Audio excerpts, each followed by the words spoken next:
नमस्कार विद्यार्थियों। हम पढ़ रहे थे भक्त कवि सूरदास के बारे में और सूरदास के प्रारंभिक 9 पदों का अध्ययन हमने कर लिया है। आज हमारा प्रसंग है राधा कृष्ण।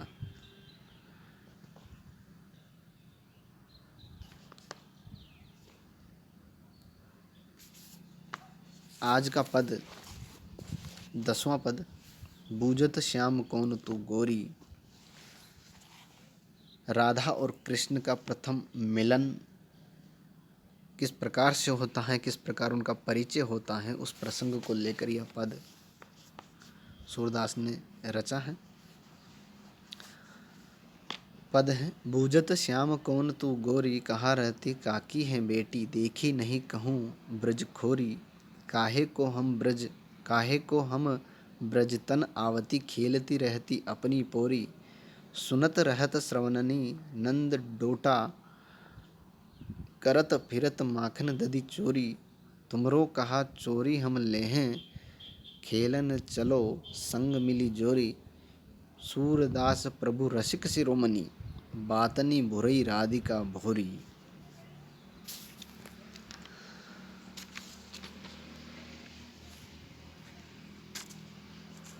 प्रस्तुत पद कृष्ण भक्त कवि सूरदास द्वारा रचित है और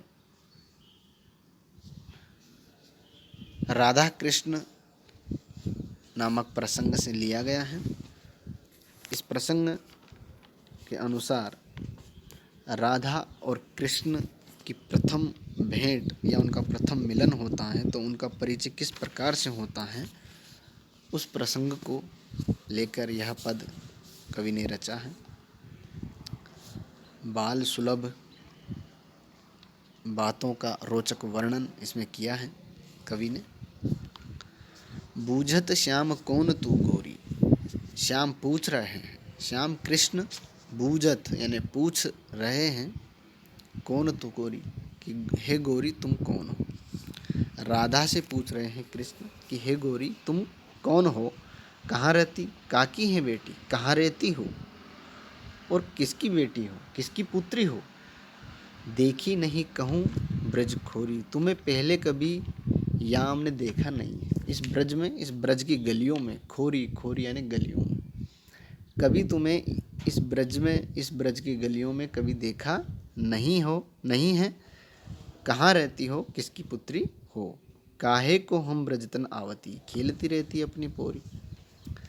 तो जब कृष्ण ने ये प्रश्न पूछा तो उसके जवाब में राधा उत्तर दे रही है, काहे को हम ब्रजतन आवती, कि हम यहाँ ब्रज में किस लिए आवे। काहे को यानी क्यों, किस लिए हम ब्रज आवती, किस लिए हम ब्रज में आए, हमारा ब्रज में कोई काम नहीं है, किस प्रयोजन से हम यहाँ आए हैं। खेलती रहती अपनी पोरी, हम तो अपने पोरी में ही खेलती रहती है। अपनी पोरी यानी अपने घर, हम तो अपने घर ही खेलते रहते हैं, यहाँ ब्रज में क्या लेने आए। सुनत रहत श्रवणनी नंद डोटा, करत फिरत माखन दधी चोरी। इसके बाद राधा कहती हैं कि हम सुनते रहते हैं। सुनत रहत श्रवणनी यानी कानों से, हम अपने कानों से यह सुनते रहते हैं कि नंद डोटा यानी नंद का बेटा, नंद का पुत्र, करत फिरत माखन दधी चोरी, कि नंद का पुत्र है जो माखन और दही की चोरी करता फिरता है। हम ये सुनते रहते हैं कि ब्रज में तो नंद का बेटा है जो माखन और दही की चोरी करता फिरता है। तुमरो कहा चोरी हम ले हैं। ये सुन करके, राधा की बात सुन करके, कि जब राधा ने कहा कि हम ये सुनते हैं कि नंद का पुत्र ब्रज में माखन और दही चोरी करता फिरता है, यह सुनकर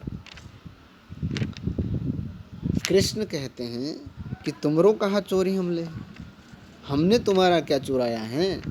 तुमरो कहा चोरी हम ले, तुम्हारा क्या चोरी किया है हमने, तुम्हारा क्या चुरा लिया जो तुम हम पर चोरी का इल्ज़ाम लगा रही हो। खेलन चलो संग मेरी जोड़ी, अब तो तुम हमारे साथ खेलने चलो। खेलन चलो, खेलने चलो, संग मिली जोड़ी, जोड़ी मिली यानी मिल करके, अब तो तुम हमारे साथ मिलकर खेलने चलो। ऐसा कहते हैं कृष्ण राधा को। तो सूरदास प्रभु रसिक शिरोमणि, बातनी भुरई राधिका भोरी। सूरदास जी कहते हैं कि प्रभु कृष्ण जो हैं वह रसिक शिरोमणि है, रसिकों के शिरोमणि हैं, रसिकों के मुखिया हैं। और वो अपनी बातों ही बातों में, बातनी यानी बातों ही बातों में, अपनी चतुरतापूर्ण बातों से भुरई यानी भुला देते हैं राधिका भोरी, भोली भाली राधिका को अपनी बातों में भुला लेते हैं। क्योंकि कृष्ण जो हैं वो रसिक शिरोमणि हैं, रसिकों के भी मुखिया हैं, इसलिए वो अपनी चातुर्यपूर्ण बातों में उस भोली भाली राधा को फंसा लेते हैं और उसे बुला लेते हैं, यानी अपनी बात मनवा लेते हैं और उसे अपने साथ खेलने के लिए मना लेते हैं। क्योंकि राधा भोली वाली है और कृष्ण है रसिक शिरोमणि, इसलिए बेचारी राधा उसकी बातों में आ जाती है। तो इस प्रकार यह प्रसंग जो है कृष्ण और राधा के प्रथम मिलन और उनका प्रथम परिचय का प्रसंग है।